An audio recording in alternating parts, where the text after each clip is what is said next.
All right. Hello, everybody.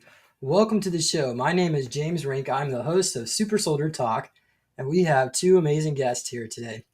So, for those of you who don't know, the Super Soldier Activation Conference is coming up October 8th to the 12th in Orlando, Florida. And we're inviting all of you to join us. So, I've put in the description a link to a special, I guess it's on Ticket Spice to you could get a hotel room. It includes your hotel, your food, and admission as well. And or you could just go to supersoldiercon.com and read everything about the website. I have all the information there. The speakers, including Chris O'Connor here today. Hello, Chris. Okay, great. And also Mary Beaver. So Mary has her video off. Okay, well, she's having some reception issues. So I thought what we could do today is just maybe go back and forth with the chat. If anybody has some questions for our special guest, by all means, feel free to share, and then we can go from there. So, all right, Chris, welcome to the show. Why don't you unmute yourself? Click the unmute button. There you go. Great. Hey. All right. What did you think of the intro? It was a lot of work, I could tell. It looked really nice. Thank you. Yeah. It took me about 30 hours, but yeah, at least, yeah. You're all worth it, all of you, and ladies.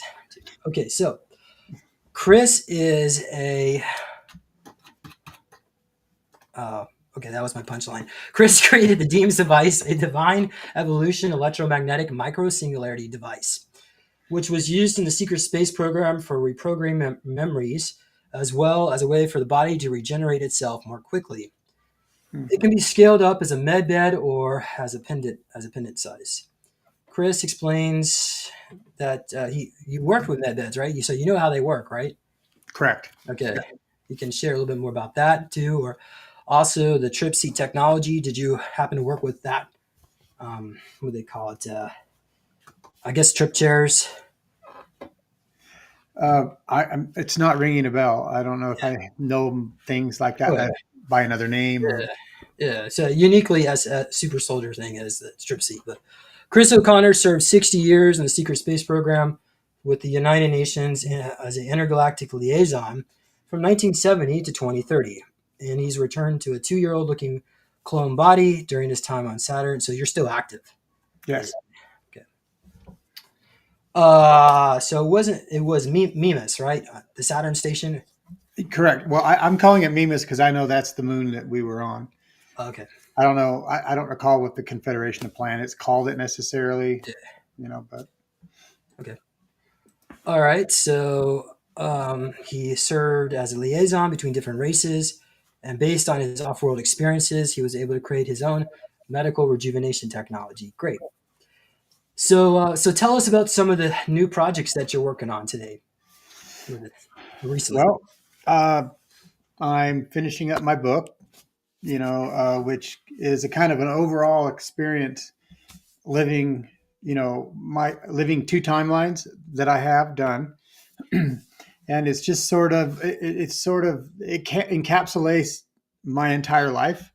So, and so it goes from like a little bit of my growing up, and so people could get me and understand who I am. And then I talk about some of my military experience and the separate timeline that is off planet as well as on planet, and all the races and all the aliens, all the different places I was, and I described some of them because I couldn't describe them all. There's too many.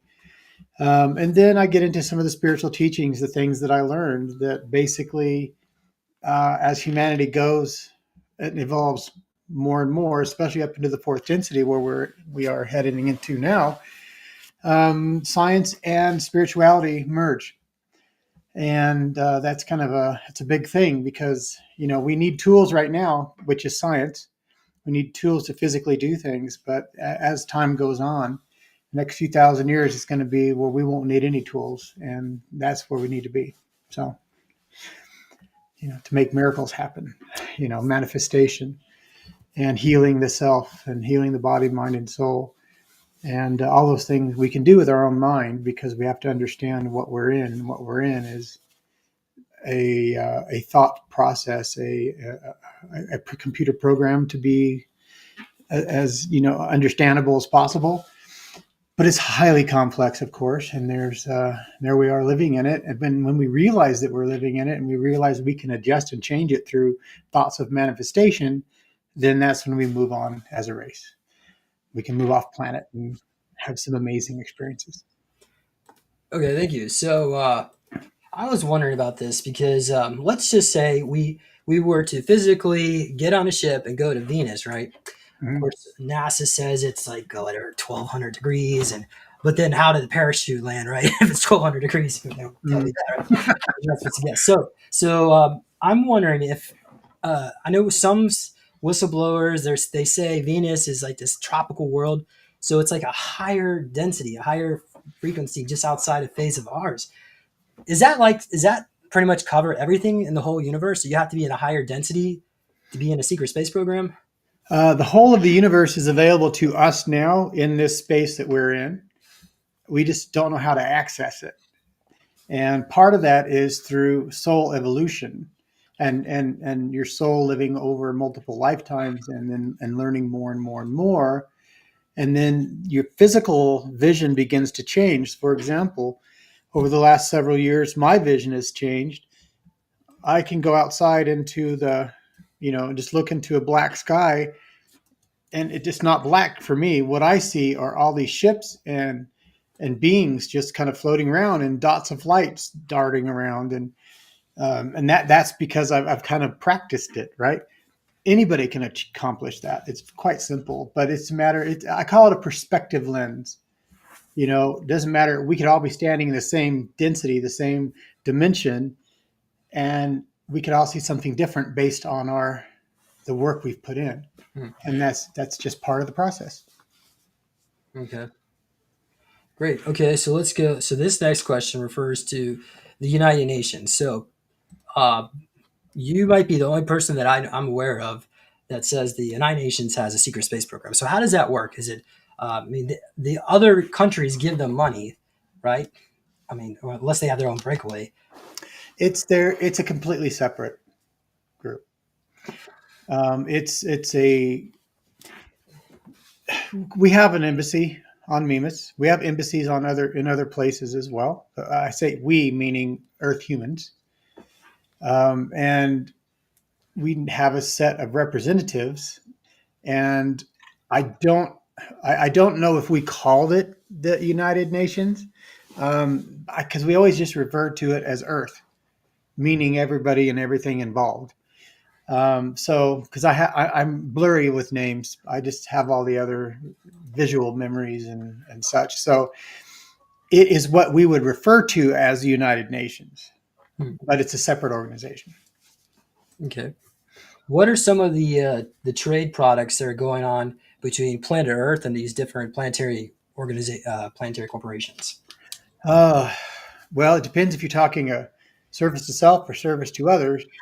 Orientation, good or bad, if you want to make it that simple. If you're kind of a bad guy, you're going to trade humans as slavery and food. If you're a good guy, which there a vast majority of people are, races, then what you're trading is technology, medical technology, healing technology, crystalline technology, magnetic technology, all these technologies for travel, for density transition, which I call density engines in some of the ships that the United States has. We have tens of thousands of ships, by the way. And they have engines that can both travel faster than light. Some of them are less than that, but you know how we have different types of ships that can do different things, just like we have different types of ships on the water here in on Earth that do different things. So we have the ability, in technology wise, to if you go to Mimas right now, all you're going to see is a rocky moon because we're in third in transitioning into fourth density, and so our eyes are not set to see higher densities, the higher frequencies and higher vibrations, because we haven't achieved that yet as an individual. So what we need as third density, fourth density beings is we need technology to allow us to see these higher densities, and they're called density engines when they're on a ship. So we go to this rocky moon and we adjust the density and up to the upper eighth density, or not upper eighth, but into the eighth density, and even a lower density. But the full glory of the station comes through in eighth density. And so the ship basically has a like electromagnetic skin around it when you turn this density engine on, and then you can adjust the frequency of that, and then you slip into that frequency, and then you can see the station for what it truly is. And as far as I don't know anything about tropical on the surface of Mimas. I don't know anything about like tropical forests. What I do know is that within Mimas, in the upper densities, like we have the Earth, um, not emissary, in Earth Embassy, right next door to it is what we would call a redwood forest. But it's meant for humans that are on Earth on the Mimas station, and also meant for the Sasquatch because they're part of Earth, and they are there and represented as well. And so it just depends. I know within the station in the upper eighth density, there are many other densities and many environments. So So we know Starfleet Command is located in Sausalito. Now I've asked Jimmy about that because Jimmy Payne says that he was on the Enterprise. He worked with Spock, and he said that um, the military would most likely purchase the cheapest land possible to build a military base for first. But I don't know. I wanted to ask you: do you know anything about Starfleet Command, and is that real from your I info? don't know that it's Yeah, real. yeah. I've heard that it is, but I don't have the experience. Okay, all right. So how big are some of the ships in the secret space program? I think the biggest one that I was ever aware of was almost the size of Manhattan Island, so several miles, and you could fit a few million people on it. Now, is that like Nachtwaffen, or is that just that the particular group that you work for? That was the group I was aware of, and they built those ships. They don't build them on Earth; they build them on Counter Earth, What's which it? is a whole other thing. I don't know What if is you that? Counter Earth is there's a small planet opposite the sun from Earth, and it's called the Lagrange point three, which is it's if you go galactically with in the universe, and then you have zero gravity, and you have the sun, and then planets going around it, and then planets going or moons going around the planets. You have gravitational wells. You have balances, and so the L3 Lagrange point happens to be exactly where this other small planet is, and it's not like you can't walk on the surface necessarily, but what you can do is create um, like mines and then manufacturing plants, and that's where they build most of the big ships. Is the climate Earth-like? Not really, no, Hmm. no. It's not like you can go for a jog without, you know. I don't know the specifics to be honest, but I Yeah. do know that you wouldn't walk without a suit on the Hmm. surface. Interesting. Okay. Uh, Mary, are you there? Okay. All right. Let's go to the next question. Okay. Can you tell us a little bit, maybe from your perspective, what do you think a med bed rollout will look like? It's going to be somebody. It's going to be manufactured non-militarily, um, because that's what's required by the Confederation of Planets and some of the alien races waiting for us to get our act together before they come and visit. We have to produce stuff ourselves. I mean, they can help us by maybe giving us information, but we have to be able to build them. right? Because if we can advance, they're not going to just hand us stuff. That's not how race evolution goes. You can give them the ability to do it, knowledge, and either they can achieve it or they can't. And until they can, they stay back and kind of wait, on hold. So I say there are corporations are going to come along that's well funded, that can do the research and start producing them themselves here locally. That's what we need to do. So I think Randy Kramer said he needed $10 million to pull it off. Um, Certainly, there's got to be hedge fund money, something equity money somewhere, Mhm. angel investors. I'd say military grants, DARPA grants, right? But so what seems to be the blockage right now with all that? I think people are afraid to put that kind of money down, whether they believe in it or not, because things are kind of tenuous in society, especially the United States, and everybody's waiting for the RV, the revaluation, and while that's real, that's what people are waiting on. So they're all in a holding pattern. Do you think new medical facilities will be built, or are they going to just retrofit the old hospitals? Well, they can certainly just retrofit buildings. I mean, the new technology is much smaller, more simple, and easier to work with. So they wouldn't have to build new buildings, but they might just, depends on the individuals involved. Okay, thank you. All right, so let's go to the next question. Um, who was it? He said it was he wrote this book, Remakers of Saturn. So, do you know anything about that? The Remakers of Saturn. No, I Okay. don't. That's interesting. Uh, that came out like in the '70s, right? I should know about that, right? I'm supposed to be the host here. So it was I've never heard of it. photographs taken during Voyager 1 flight to Saturn in 1980. They see that the A ring is incomplete. So they're saying that these rings are being created. I was just wondering if you have any information about that, the Remaker Saturn. No, I've never heard that concept. It's interesting though. Okay, all right. So we have that. Um, Thank you. Does the chat have any questions for our host tonight? We'll be happy to share them. Go ahead and put it in the description, and we'll get to that as soon as we can. Thank you all. All right. Um, okay, so would you consider Saturn a control hub for Earth's enslavement system? For example, the black cube symbolism tied to Saturn.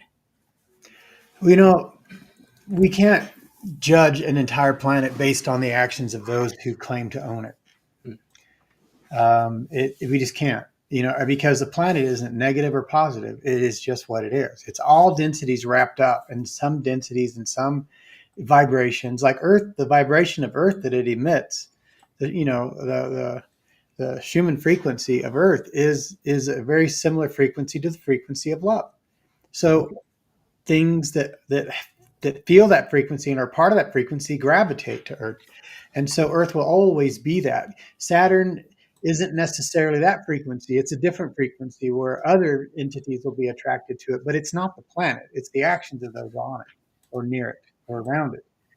You Hmm. know, then you have the confederation of planets that are literally hundreds and hundreds of separate races throughout the galaxy that came there and created embassies like the Earth did to simply be there to trade technology and information and spiritual advancement.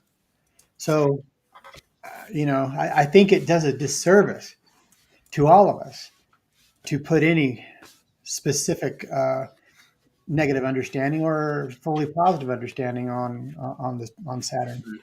Okay. Yes. Thank you for that. Okay.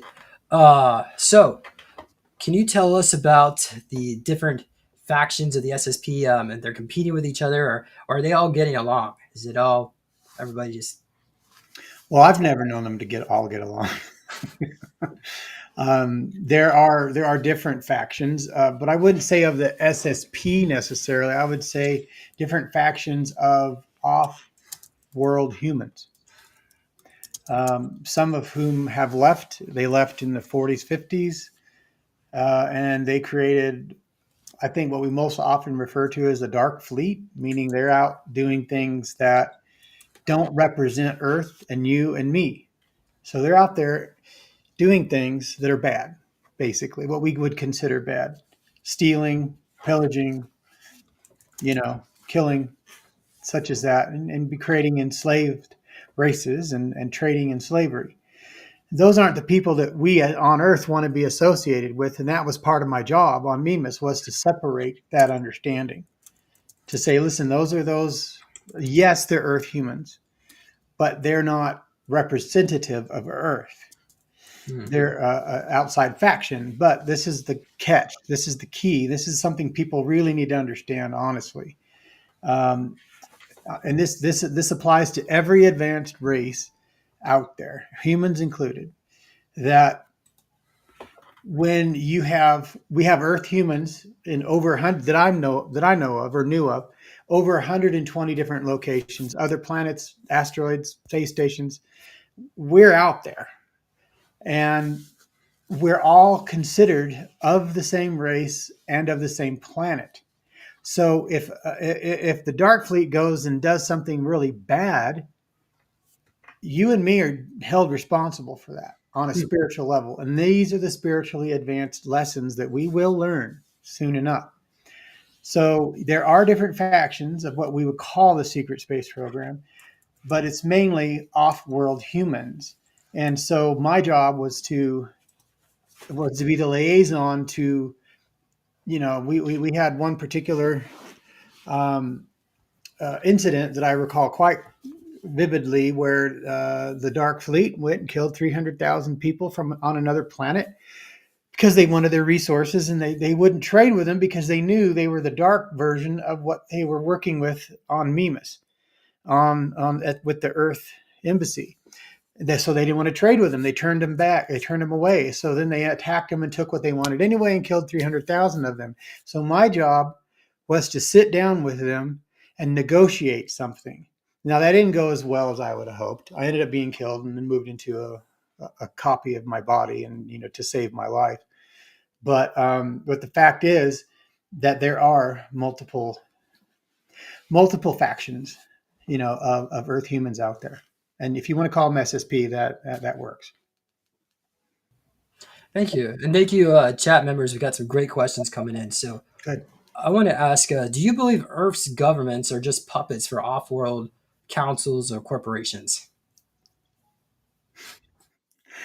Yeah. Okay. All right. No So, more to say. okay.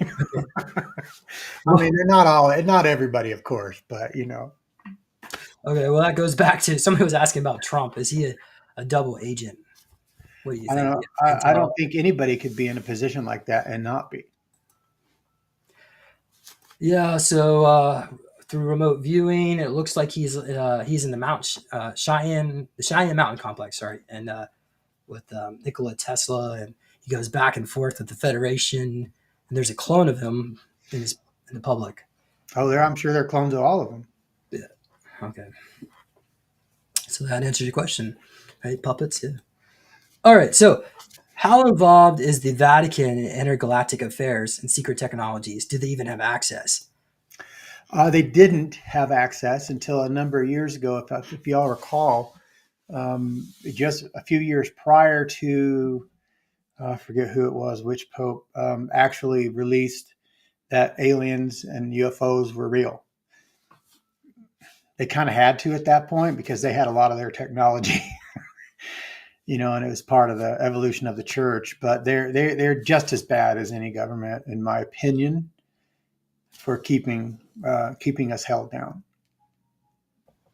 Yeah. So, was it Father Enrente? He invented the chronovisor by Hmm. studying monk chants in cathedrals. They found that there was a blueprint from the past of this echo, and then when the Fatima prophecies came out, right, they were getting very concerned because they used the chronovisor to see what the third prophecy states that the return of the extraterrestrials and the end of the Catholic Church or the Vatican, right? So obviously they're going to suppress that one, right? But it's not just the Catholic Church; it's the end of highly organized religion. in general, and that's every culture and every religious group, then people are going to go, oh, wait a minute, we have more in common than we realized. And we're going to be, oh, let's just abolish all this stuff and let's just focus on what we get along with. So, did they ever bring churches, synagogues, mosques out there in the secret space program? On Mimas, they had worship centers that would be more unity centers where it doesn't matter what you brought in. You can come light a candle in the name of some saint, or you can come in and worship Buddha in your way, and then give your ancestors homage. So it did. Nobody cared. It was just like that. It doesn't really matter what we ultimately believe in. What matters is how we act and react to one another based on what they believe. That's the key, not what we actually believe. Right, right. So the official religion of MJ12 is atheism. So that's pretty common. But anyway, Well, yeah, but that's not. I wouldn't that's not work that. I used to be atheist, and I'm like, oh, yeah, but we kind of missed some things in here. right. Well, I know, I remember Jimmy said that the original Apollo 20 astronauts were picked because they were atheists, and then of course they had the spiritual encounter, and then they're not atheists anymore, but Then they're they changed. yeah. So it's like, well, When you atheism, see it denies your, it's a form of insanity because you deny yourself because you have a spark of God inside of you. So religion's only meant to start your seeking and start your journey on an evolutionarily soul level, but it's never meant for you to stop. When you get to the, say, well, I was raised fundamentalist Christian. When you get to the book of Revelation and you finish that book and you close the Bible, that's the beginning. It's not the end. So you don't necessarily start over and read the same stuff. You go find some more information. the unveiling, right? Isn't that the word apocalypse means unveiling? Mm. Karen says the Fatima third prophecy, my immaculate heart will triumph. The Holy Father will consecrate Russia to me, and she shall be converted. A period of peace will be granted. Great. That's great news. Thank you, Karen. Okay. All right. Let's go to the next question. Did you witness time travel or time manipulation projects that are still affecting our reality today? Yes. I've been into the future of Earth, and it's beautiful. I mean, what I have seen was stunning, and it was much more of a unity, and that I'm really looking forward to. And it's less than 100. It's like less than probably 80 years from now that'll be a completed transition. But there's going to be a lot of wonderful things between now and then. Yeah, I remember. I think it was Oksana. She remote viewed Miami in the year 2150, and what she saw was there was like marble streets, gold gilding everywhere, flying cars, and they even had like these flying platforms that were tethered into the ocean. Where so they could expand the city because there's not much room to, everything's already developed in that area, so they had to go up to expand anyway. Yeah. So but that contradicts predictions like Edgar Casey. Edgar Casey says Florida's supposed to be gone, right? What else? Not just Florida, most of the eastern seaboard, but it There seems will like be changes, but we don't know for sure what they are, where they are, because this is how predictions work. We, as a race, create the future. So we have somebody coming in with a certain understanding or a certain bend on their understanding of what they believe the future will be, and that's the vortex. That's the band of information they're going to be able to see, just like a rainbow. If you're colorblind, the rainbow is very different. So it's just a band of information that we're in tune with to see, but it doesn't mean there are greater things just outside of that band. It depends what we're able to see. That's what I was talking about. Perceptual lens is we got to be able to see that. It's like what we can personally see through our experience, through our knowledge, through our understanding, and through our physical eyes. So everybody sees something slightly different. So we can manifest any one you want. You want to manifest, World War III where everybody's wiped out, then we can do that.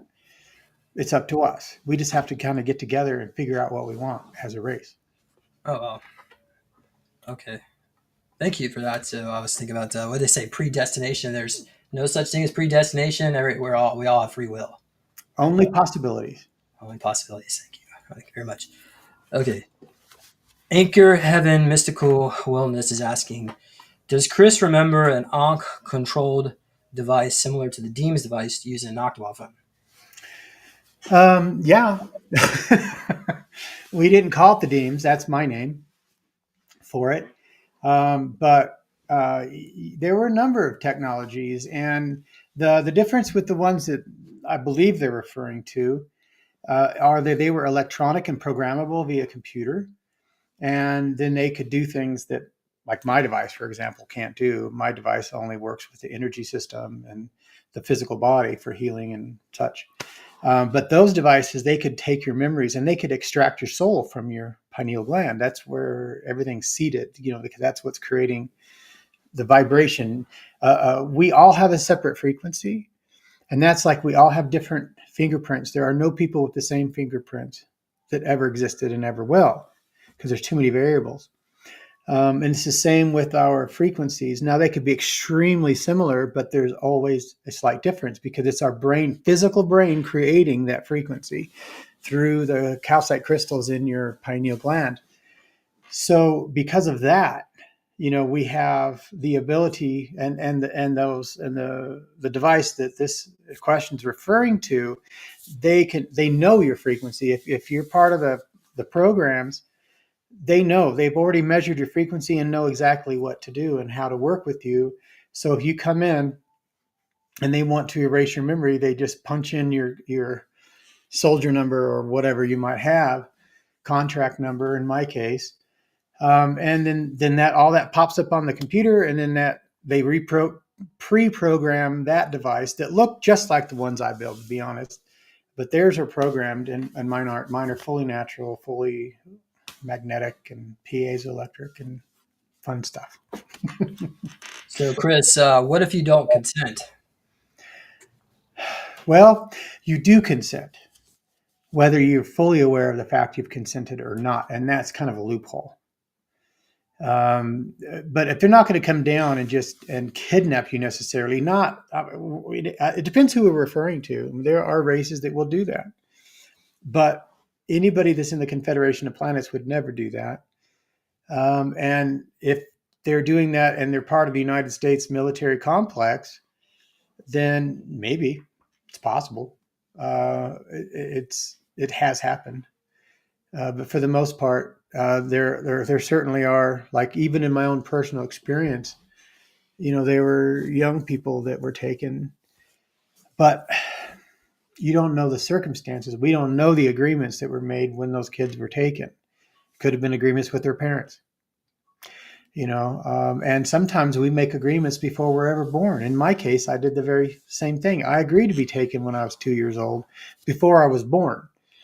So that was an agreement already made.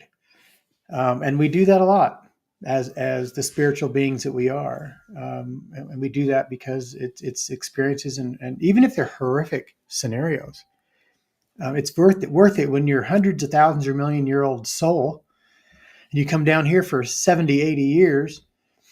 It's worth having difficulties in that short period of time, because your soul learns so much, and so it advances you. I mean, it's well known throughout the galaxy. If you want to advance your soul very quickly, incarnate on Earth, because it's a tough place to be. Okay. Well, all right. So let's just say you no longer consent, right? Um, can you break your contract with these different groups? And what happens if what happens if like all of humanity decides that they don't want to be suppressed anymore? Well, I mean, as an individual, we have every right to break a contract. I've literally broken contracts, and I'm like, I'm done with this. Is not working for me. We're cutting that off. We're doing something different now. Let's figure that out. So yes, you can break. That's kind of the basic reference of one of the basic references of free will, is we can choose to change anytime we want, but we have to understand the concept and understand our contract to be able to do that, and that requires some inner seeking. Yeah, but some of us don't even remember the contracts. They get you to sign under duress, and Yeah, next thing you know, you're a super soldier. Anyway, that is true. yeah, could You be. know, it's a gray area. It's not white. It's not black. It's not positive. It's not negative. It's a gray area. And but some of us, like with myself, I know there were things that happened to me and that I did that I would have rather not have done or had happened to me. But in the scope of things, I'm glad it did because I was able to help so many other people in the process. And so it really depends on the individual and the soul. I mean, we have the free will to do anything we choose. We just have to understand the power we have to claim it. Okay, thank you. All right, are you going to bring the Deems device to the Super Soldier Activation Conference? I honestly haven't considered that, but I will if you want. I've given you a table. Oh, well, then I guess I we'll hope work you're that going to out. sit. You're going to sit at that table all day, right? For 4 days. Just Yeah, kidding. expect a You don't FedEx have to, you don't have to do delivery. anything. You can just go hang out at the pool. But some people may want to purchase a Deems device. So Yeah, well, we'll be there. okay, thank you very much. Okay, I got some more questions.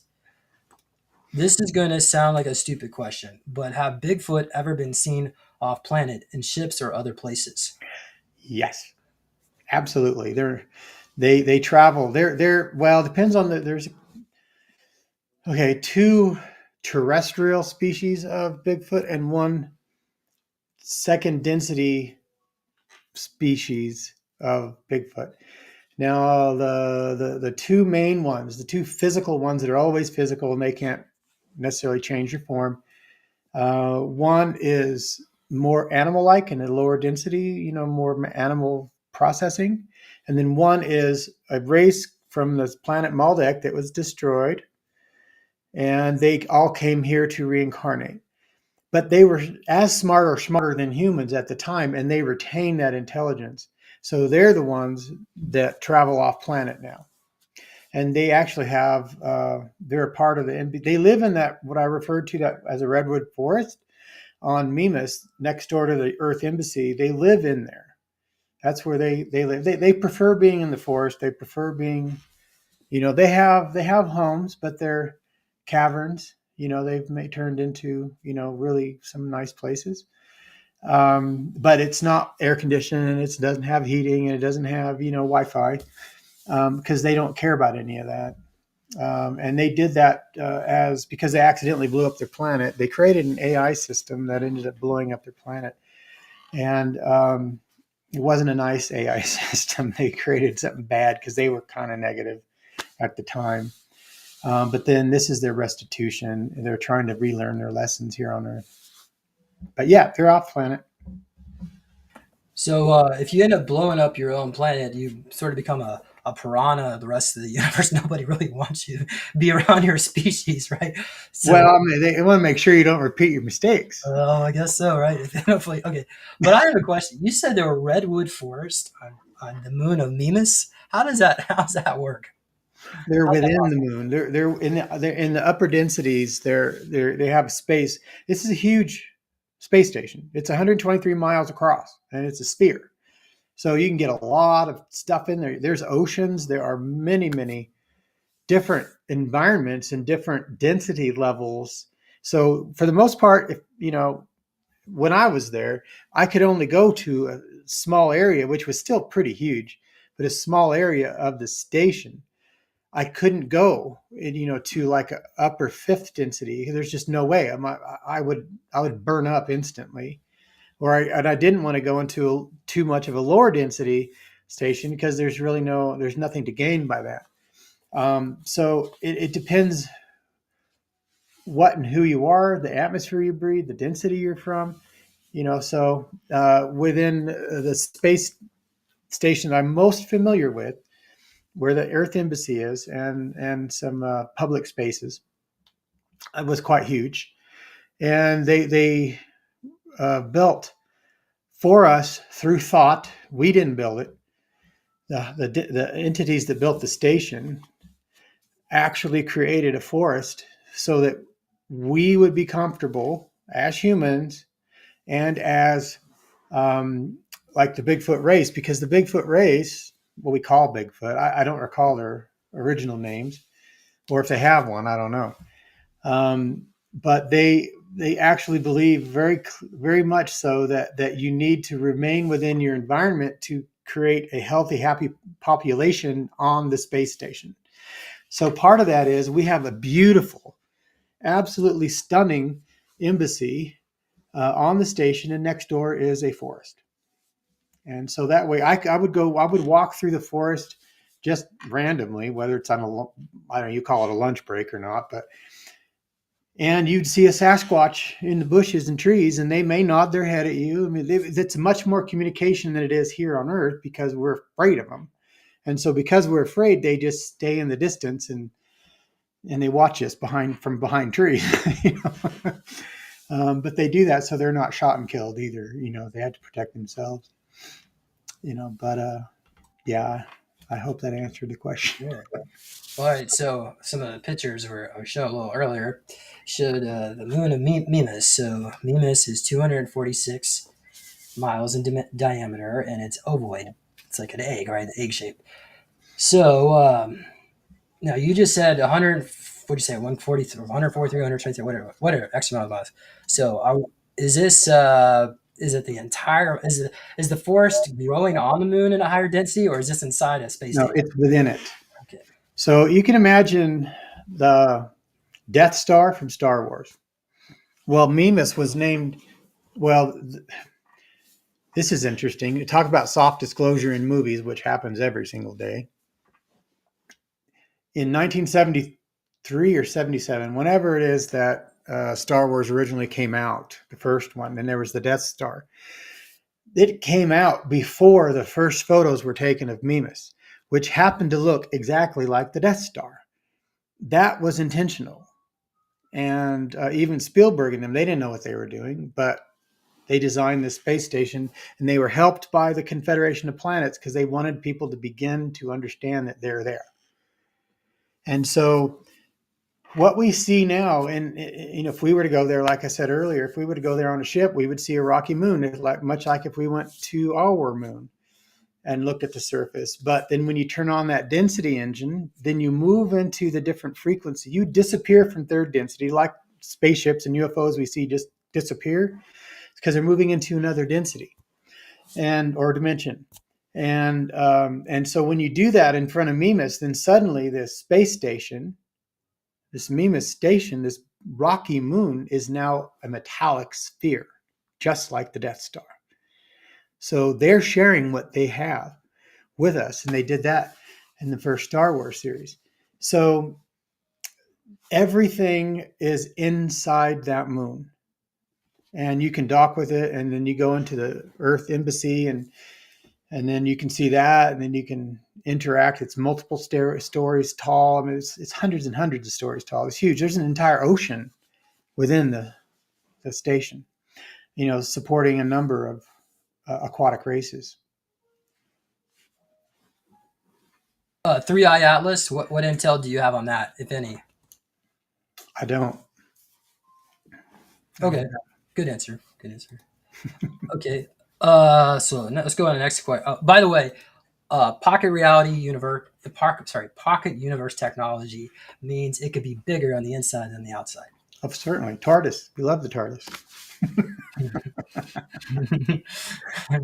So there's no reason to say there's too many people on the planet, right? We could just put them all in a giant space station to make it bigger than planet Earth, right? That is true. It's the only difference is that that Earth is moving into a much higher frequency, a frequency of love, and people are going to leave the planet and not be reincarnated here because their frequency is too low.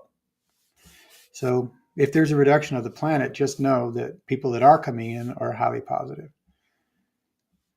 It's part of the process. It happens on every single planet that's evolving. So, Chris, do you think people are going to just start disappearing soon as we go in this 5D density, the lower vibration people? I don't think they're going to necessarily disappear like mysteriously. I think when they die, they'll move on to another place. They won't remain in the Earth reincarnation cycle. Thank you. So they won't return to Earth. Oh, very good. Great. Okay, so are the pharmaceutical companies the biggest hurdle on stopping medbed access? Well, if they don't have the technology to develop themselves, then yes. It's just like the only reason that cigarettes, for example, and these cigarette companies stepped up and did research was to do vaping, which really is the same exact thing. They say it's not, but the effects are the same. Doesn't it like what is it create like popcorns in your lung or something? Yeah, what is that? That's from vapes. Yeah, my friends over here. Okay, so next question. We're gonna just run through this list and then the chat members go ahead and throw some more questions if you have some. Okay. Do the oh okay, I think that I already know this one. Can the Deems device be used to remove programming from MK Ultra or trauma-based mind control? So the Deems device doesn't do anything except for create a vibration frequency in a vortex.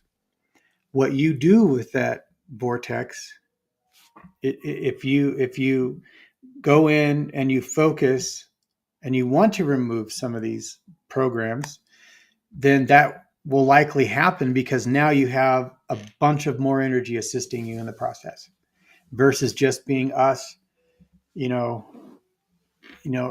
generally ungrounded to the earth and not pulling in enough energy. The device just simply gives you more energy that you can kind of accomplish anything you want. It's up to you. Okay. Did you ever encounter Draco or Ryan groups or AI collectives? I have definitely interacted with AI. I had to actually recently disconnect from it because I had no idea I was still connected to it. And I found out many, many, many, many of us are. We don't even know. But also, and it's no fault of anybody that they're connected to AI. When you're born, they connect it. If you're a person of interest on whatever level, they will connect to you, and just make this connection throughout your life. And as far as Draco, yes, absolutely. I was captured by them and tortured by them, and saw a lot of really horrific things through them. So yes. Okay, wow. Did you have to go to battle with them? No, I I was actually captured, and they were trying to get information from me. I don't know. I don't know what they were trying to. I don't remember the information they were wanting, but I refused to give it. And then what they do is they're very, very good telepaths, and they can project into your mind a reality that isn't real. So what they did with me, they projected me being buried alive. I mean, like not just like in a box, which would be horrifying to begin with, but it was like that box had collapsed, and I felt all the weight of the soil or whatever it was above me, and it was extremely real. And I'm claustrophobic, so that was a bad combination. And but then they turned it off, and I'm back in the room with them, and then they did some other horrible things. Um, so yeah, I'm aware of three basic races of reptilian, and the Draco are basically the ones in charge of the three races. Where they're not in charge of one of them. They're only in charge of.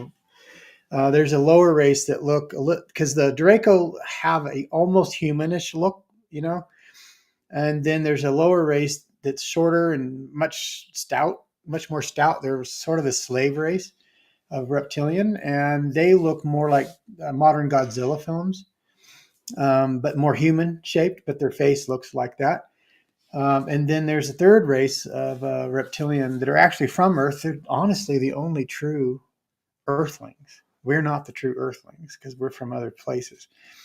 But they evolved here from the hadrosaur dinosaur, and they're the ones that have a number of reptilian bases, but they're not evil, like the Draco or this other race. They're very They're tolerant of humanity, but we drove them underground because became so many of us started reproducing, and they were the Atlanteans and such as that, or one of the Atlantean races. Yeah, there were three basic races, and I interacted with all three. Great. So we have like a winged reptilian type creature. We've got a frogman like creature, more amphibious. Amphibious. We also have the crocodile snouted like was this Savat? I'm trying to. Is that the Greek guy with the crocodile?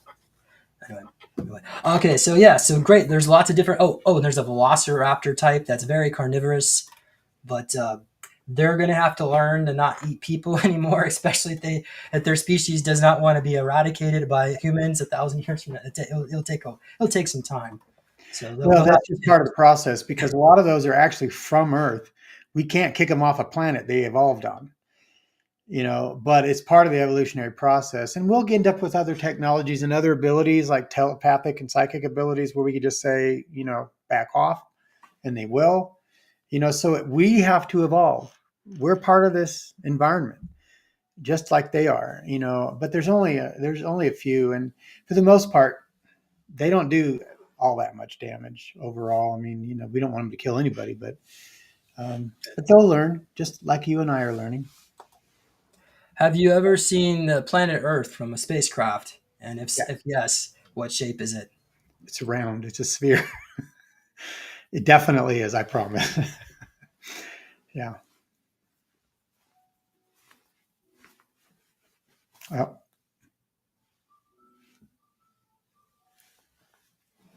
I can't hear you.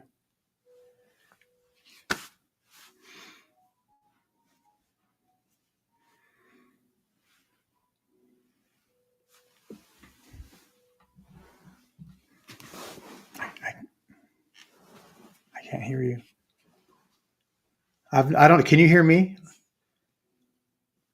Sorry, I pressed the wrong button. Sorry, that was. Are there any ET races actively working to liberate planet Earth? And what factions are exploiting us the most? Well, there are hundreds of races trying to liberate Earth, but they have a. They're waiting for us to be able to accept them when they arrive. Right now, we may or may not be quite ready. I mean, we're not going to pull out our guns if this what we considered a horrifying, ugly creature comes out that's actually full of love. But if you shoot them before you figure that out, then that's not something they want to be part of. We have to be ready, and that's what these discussions are for: is helping people become ready for these to come in. Now there are others that come in and take advantage, but say there's only 95% of the races out there are either neutral or positive that would never harm us either way. It's just that, just like in politics, we always hear the stories about the people with the biggest mouths, and the people that do the worst things. That's what we hear about. So, and in life in general, but it's the same with these races. So, but these also these other races don't take into account as clearly or understandingly, or they don't really care as much about breaking the agreements made because the Confederation of Planets and other organizations, off-planet organizations, have established a protocol. If you want to come to Earth, you have to go through these steps and you have to be approved. But they don't do that. Some of them do, but for the most part, some of them don't. But and we as humans try to make everything black and white, easy to understand, but it isn't. It just simply isn't. We have to take every account into understanding and knowing what the motivation of these things were. What may look negative is actually a very positive act, and vice versa. So we have to have discernment. That's where it comes to each of us as an individual. Have discernment. Follow the heart. Okay, we're gonna go into the memory section, and this one has to do with other species. So us humans, typically we lose most of the time we lose all our memories from past lives. Does that affect all other species here on this planet or the galaxy? What do you think of that? There's a basic protocol It was written into Earth's incarnation cycle, and the Earth's incarnation cycle is based on the magnetosphere of the Earth and the what we call ley lines. That's just say a web, energetic web around the Earth, and the incarnation cycle is tied directly into that. So I forgot your question. Yeah, so I think dolphins probably remember their past lives, and if one of the dolphins die in the pod, it's not a big deal because it can still talk to them telepathically. So Yeah, it's like, I mean, it really is the same way. And yes, we do forget. It's a veil of forgetting. It's intentional, and it's not to punish anybody.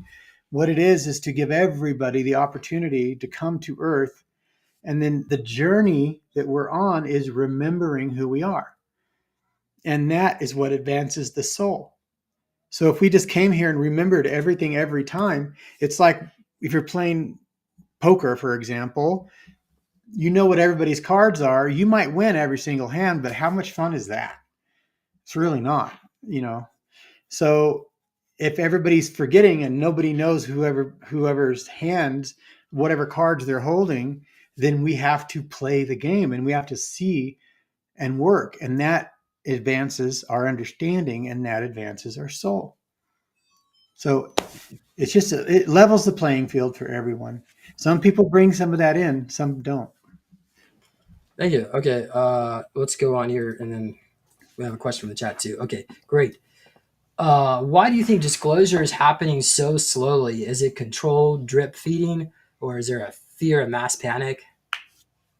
Well, there's always a concern of mass panic and how things, but it's not so much that, like, of course, like I just said, they don't want to be shot at when they land. Because trust me when I say there are tens of or hundreds of thousands of ships that at any given moment would all land at the same exact time. That's the plan. But we're not quite ready for that, because how would you feel when you saw ships landing and these weird looking aliens coming out? Would you freak? Would you be afraid? Probably. Yeah, I think it might there might be some kind of concern, like airplanes might phase through the craft. I don't know. I guess there's safety measures of Oh, these craft, right? their technology, there's nothing we have they can't work out. Okay, very good. Thank you. If mass disclosure happened tomorrow, what's the biggest lie about our reality you think that would shock the people the most? That we're alone, that there aren't hundreds of thousands of other races, that all of these things we've been told to be afraid of simply isn't true, that the gods we worship, the deities we worship, may actually be based in reality, but they're not source, and they're not the source of the universe. So we've got to let go of these concepts so that we can be malleable to understanding. Thank you. All right. I agree with that. Definitely, first contact would be a huge change in our whole psyche for sure. Oh yeah. It'll be like what they call it, a singularity, when everything becomes infinite possibilities. Yeah. Everything we know, It'll be like magic. we Yeah. just have to learn to let it go so that we can bring in what is real. That's Okay. all. Thank you. So here's a good question from the chat. How do bloodlines tie into your missions? Do you see elders or lineage keepers guiding you? Well, if they're referring to other races, yes, absolutely. Um, I don't know if they're referring to human bloodlines or not, but bloodlines, they are important. They're important, but they're not necessarily exclusive. You know what I'm saying? Because DNA is what the important thing is. And DNA is one of the most traded things throughout the galaxy. And because, humans, the modern humans, are from, like 22 different races, 23 if you count the female male chromosome difference. Um, we're from that, those are DNA. And so when you're doing genetic research, with which many races do, because we would call it playing God, but really it's just part of the process of evolution for them and for whatever race they're working on. And we happen to be one of those races. We're the seventh incarnation of humanity. The other six were wiped out. They had a few stragglers, but they individually ultimately died out. So we're the seventh, and we're the last, actually, before this full fourth density transition. So there's no more opportunity to screw with humanity again. We have to take control now, and that's where we're at. Thank you. Okay, great. So Queen Supreme, he did say he was still active in the secret space program, but does that mean you're be actively taken aboard ships? So there's something we need to understand is that it is easy to jump timelines. It's because time is a wave. Waves are measurable, and every point, trough, and valley of a wave, you have a measurement. So when you have those measurements, this is something that humans have traded other races for. And when you have these understandings, you know that it's easy to move into another transition. In fact, every single one of us have moved from one timeline to another at least once in our life, if not more. We just weren't fully aware of it. This is the Mandela effect. How many of us have the same, we're certain something happened, and for us, it's absolutely true, but it's totally different from what another entire group of people believe and understand and remember.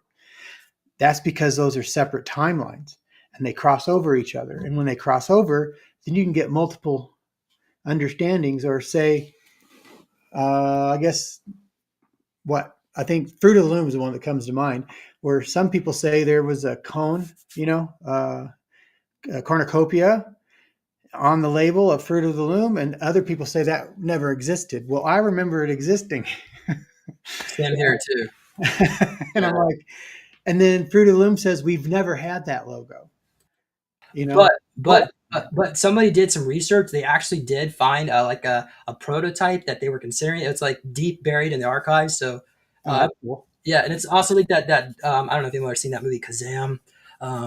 Apparently there was like was it Jonathan Zachary Taylor or something was in that movie with Shaquille O'Neal. I don't know, it's one of, but it was so bad. But it had like copyright names from another movie, and that's why it was never released. So they finally did come out and say the movie was real, but it was never released. But the other time it was released, so but they probably got sued to death.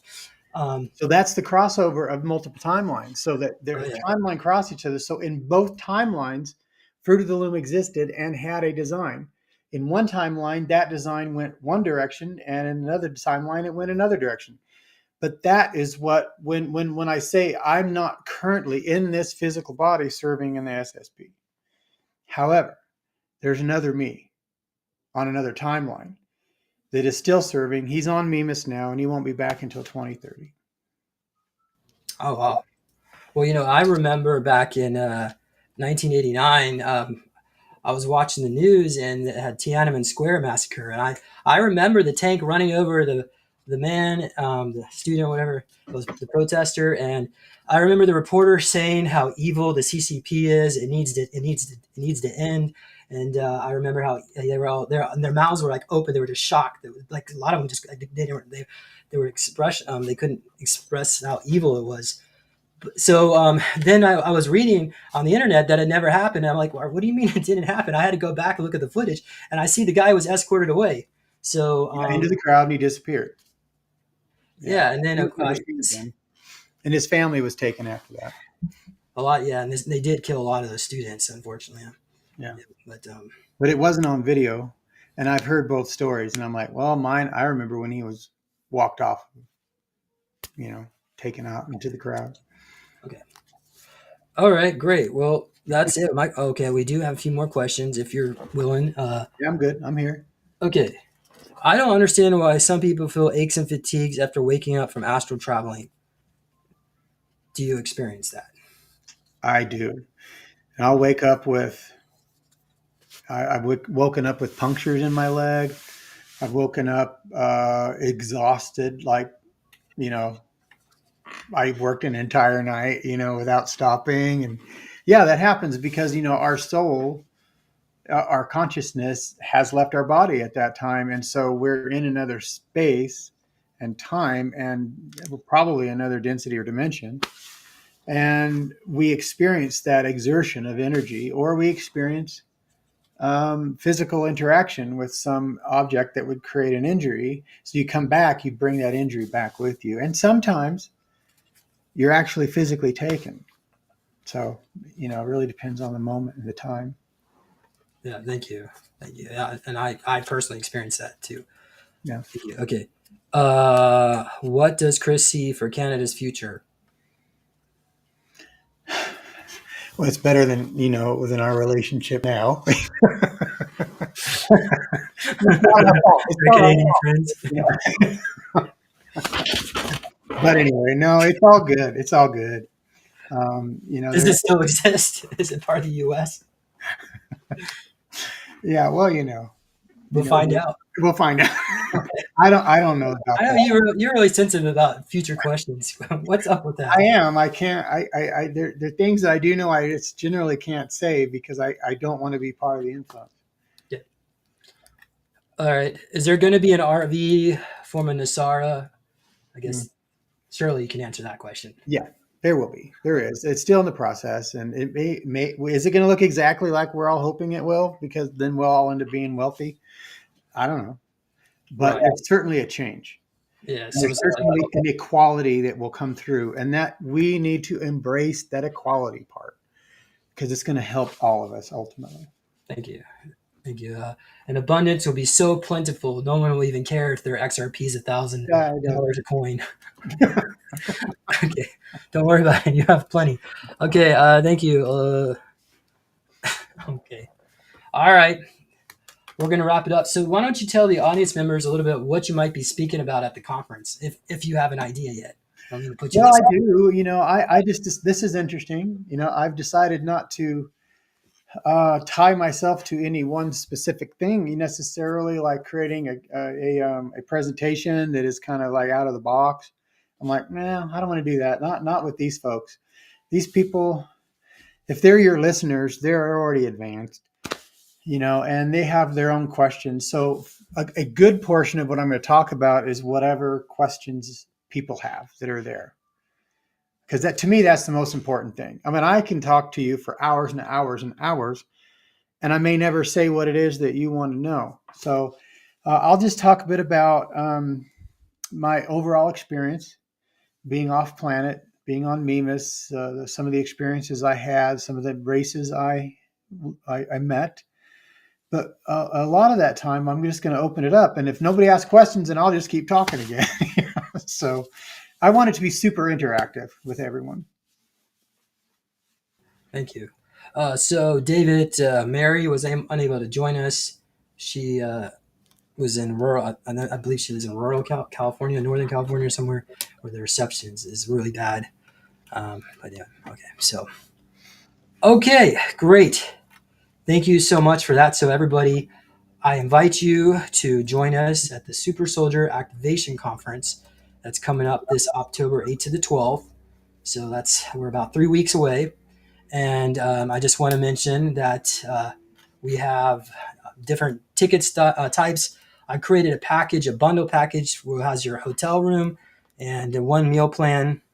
So it will be 12 meals for 4 days. And I also have an option for you to either select 5 days or 6 days if you want to join us at Universal. Chris, are you going to be coming? We're probably not going to go on the motorcycle ride again, or are you? You gonna do that? I did freak out a little bit because I was going through so much at the moment. I was locked into this machine, and I'm like, I don't like this. I don't like being locked down. Yeah, who knows? Because it reminds me of being, Okay. in the past. All right. Well, they call me Angles in the Secret Space Program, so I kind of enjoyed it. Yeah, Angles. I was a pilot. Yeah. Yeah. And there was actually another timeline. I went into the Air Force and I invested heavily in Bitcoin. I was actually setting up a clinic in Sedona to heal super soldiers. Anyway, I love that. Different timeline. Great. So I'm just trying to pull this up to read this to you. Okay, so thank you everyone who has purchased tickets or donated to support this important mission. Again, if every one of us could just donate $5, we would have enough money. We don't really need that much more. We just need a little bit more. And you can also go purchase this bundle package in the link And we have a live stream ticket too. Some people say, well, I can't really travel. Well, you can get the live stream ticket, or you could just donate by going to healingsoulsurvivors.org, which is hosting this conference. So my nonprofit is a grassroots organization dedicating to bringing about disclosure of the secret space program as well as integrating PTSD. So very few groups are doing a work like this. As far as I'm aware, I might be the only secret space program conference. I mean, there's another one. I guess Contact in the Desert, right? Kind of qualify. Well, I don't know. That's much more broad, though. Yeah. So that's why it's important to support events like this. We're not events, a conference like this, because this will help create a platform where we can hear testimonies from firsthand from secret space program veterans who served without recognition, often for decades, and in some cases even centuries, through advanced technology such as cloning. And these stories are rarely told anywhere else, and they reveal truths the public has been denied too long. So um, I've been running ad campaigns to the general public, and it's kind of interesting the reaction from most general public. They're like, "Oh, these people are grifters. They're making fun of us, right?" They say one guy said he was going to buy a bunch of tickets and charge it back to try to financially ruin us. So that's why we need our core team. You are our core team. You are our supporters. You're the one that makes this happen, and we need you to either make a donation, purchase a live stream ticket, or come on out to the conference, because um, we want to grow this disclosure movement. And aren't you? Isn't everybody here tired of waiting for somebody else to do it? Yeah. Well, I'm doing it, so you can help me. So we can join. We can work together. Okay. So so to That's add the on, matter of working together. what's Got to that? work together. Yeah, absolutely. Okay. All right. So go to supersoldiercon.com and join this mission. Thank you all. Okay. I could, at this point, I guess I could maybe share the flyer if I can. I got way too many windows open on my computer. Okay. Here it is. Actually, let me pull this up. So I'm tired of editing this flyer, so I'm pretty sure this is the final. Actually, I just found out. Drum roll, please, everybody. I'm just kidding. Daryl James is going to be joining us as well. So congratulations to Daryl. We welcome him to our team here at Super Soldier Con, and I don't have him on the flyer yet, but we'll work that out soon. So does everybody see that? Okay, now pull this up, do a spotlight, and then we can pull that there. Okay, great. Okay, so um, we have Rebecca Rose, Carrie Cassidy with Project Camelot, Jessica Jones, the Cryptid Huntress. She does a lot of remote viewing. So we're actually gonna do an interview next week. I think next Wednesday with Jessica. And oh, look at that! We have Chris O'Connor, the intergalactic liaison. There you are, Chris. Thank you for joining us. Mike Barra with he's written books, probably 15 books about NASA, the secret history of NASA, and he does a lot of interviews with Gentel, with the Nassar reports. Michael O. Sedona, a good friend of mine for many years, and he worked for a hold on a second, defense contractor that supplied the secret space program. Laura Worley just come out with a new book about MK Ultra. Mary Beaver, unfortunately, she wasn't able to join us today, but she is a super soldier, served in the U.S. Army as a linguistic expert, and also her father. She served as a super soldier off-world, but her father was a Majestic. Speaking of Majestic, we have Noel Benoit. He would have been MJ13 and MJ12, but he turned it down. He said they're a bunch of Satanists. And okay. Donna McGrath, she's an energy healer based in New Jersey, so intuitive medium. So we're all excited for her to come all the way out to join us, and she'll have a table. She'll be speaking as well. I just talked to Debbie.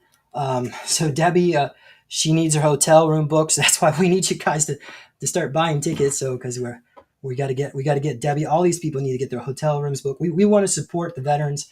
A lot of conferences don't take care of the people, and we want to do that. So. And we need you to help us do that. So, okay, so she's the intergalactic historian. Starseed Intuitive. She has a show featured on Gaia TV. And I think she's coming on the weekend, if I'm not mistaken. Oksana is probably coming on Sunday. She is a SSP, Secret Space Program veteran. She served in Nachtwaffen. She also has a YouTube channel where she does a lot of channeling. And she's a very talented, gifted lady. And we're all excited to have her to come join us. Dylan Monroe with the Deep State Mapping. You've probably seen his Deep State maps. So we're all happy to see Dylan. And I think Dylan's going to be joining us for a very long time because he's a cool guy, a good friend of mine, and I'm really happy that we get to work together again. So Andrew Golden, he's a life coach. I'm working with a group of people out of the State Nationals of Florida. So he's part of that team. They're going to be talking about how to get your sovereignty back, trust law, real estate law, and they go into other. I don't know. I took their lecture one time. It was actually pretty advanced. I was very impressed to the knowledge that they're teaching. So, as well as Mazel. So, Shuri Diviban is the intuitive energy healer. She's a Starseed X. She's making a Starseed school. So, Stephanie was taken out of her school as a kid and put into a Monarch program. Her grandmother was. What's up, Chris? You got to go? No, I'm good. Okay. Her grandmother was a Vril Daman, so she's also a professional psychic. Kate Love, super soldier, a good friend of mine. I've known her for many years, and we're excited to see her there today. Eventually, and 3 weeks to that day. Tina Nomad is the subconscious biohacker. She's based out of Ireland. She works with millionaires, billionaires. She's also a psychic medium. She go into your subconscious and she can do a lot of healing. So if you have a lot of like blockages in your life, so she'll be there. She'll have a table. We just did an interview with Melissa. So she is the intuitive healer and she can channel. So she's also one of my co-organizers and a really good friend. Thank you, Melissa, if you're watching this. Drago Reed, he's served at Kruger and Nachtwaffen, and probably a bunch of other ones. So it's a cool guy. He lives in Florida, so we're all excited to have Drago. Veronica and Patricia, the psychic chicks, they're medical intuitives. They both had NDEs. Oh, by the way, I wanted to ask you, Chris, did you ever have a near-death experience? Oh, yes. I had 2 or 3. I thought so. Yeah. That seems to be like a reoccurring theme. I just spoke at the International Association of Near-Death Studies in Chicago like 2 weeks ago. Wow. Yeah. Wow, that's amazing. Okay, so great. If you'd like to become a sponsor, we do have one sponsorship package left, and we could put your company logo here. So sponsorships are great because we're already doing the advertising anyway. So might as well partner with us. We can get your brand recognition and spread the news. So again, sorry, that's one of my volunteers. Sorry about that. Sorry. So I'll call you back. Okay, so thank you all. Let's wrap it up. Chris, any final comments? Anything else? Gosh, nothing. Nothing specifically, but just basically want to tell everybody, that James, you and your mission is something that I connect with and I fully support. And I just hope enough people step up, and I know they will eventually. And just everybody that's listening, that's watching, I love you. I mean, I know what humanity is, and I have a deep intrinsic love for humanity. And that's why I'm sharing the information I'm sharing, is because I want us all to learn together. So love you guys. Yeah, we love you too. We love you, audience members, and we'll see you all later. Goodbye, everybody, and Bye. stay tuned for this final message. Okay. They were taken, used, and silenced, but their voices rise again. Join us this October 8 through 12 in Orlando, Florida for the Super Soldier Activation Conference. Learn the truth behind UFOs and aliens and receive healing and solidarity for survivors of my labs and the Secret Space Program. By joining us, you become part of the Stand for Justice. Register now at supersoldiercon.com. I served on the space station of Mimas as a liaison for the Earth Embassy, working with many alien races.